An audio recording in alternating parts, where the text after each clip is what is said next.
Okay, my YouTube friends, I'm here to show you my new Serious Steel aluminum resistance band bar. Just literally opened the box a few minutes ago. And a word of caution, if you're using a box cutter, please be very careful because I actually already scratched the aluminum surface on here. But otherwise, I'm looking to have this in my away gym. This is my home gym right now. And I have two gyms, as I've said before. I have a home gym and an away gym. Um, so what I wanted to do is the quick comparison, and just to show you the differences between the various bars that I own. This is the Carbon Pro. I consider that the premium bar. This one's very nice. You use it has carabiner clips built in. But the thing about this one, it is pricey. To be honest, I've gotten good value out of it, but I'm also committed to working out with resistance bands. If you're not so committed, I don't really recommend it at this price point. So, but if you want to make that commitment, this would be the bar I recommend. Now, I have been using the Tribe bar. This is the Tribe. This one is made out of steel. And well, I'll show you that. I'll show you. This is with carabiners and the strap. I'll explain this in a minute.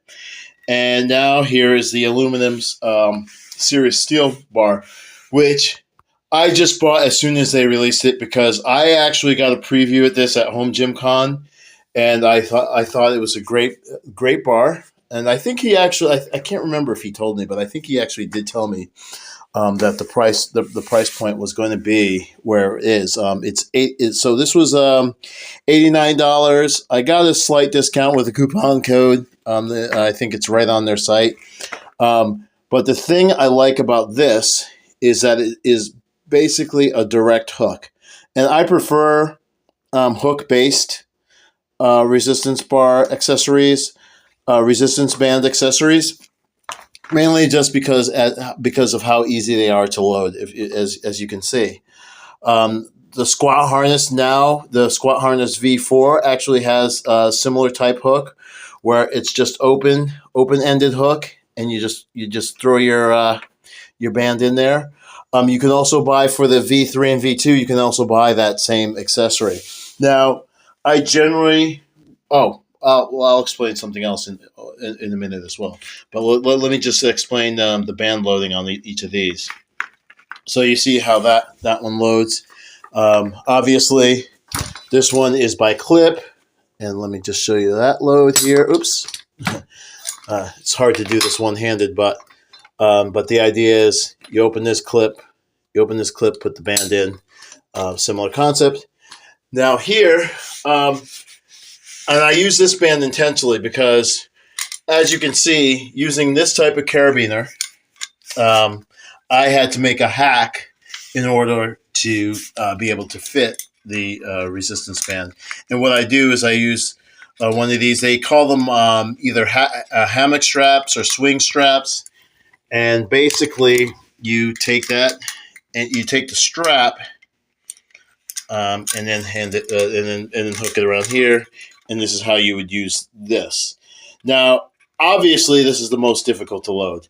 And I do have another one of these at my away gym. And I've been using this even before I got the Carbon Pro. This was my method of loading the larger bands. The reason I got the Carbon Pro is because I wanted something that was easier to load. And this is easier to load. But, however, this one, the Serious Steel version, is probably the easiest of all to load because you just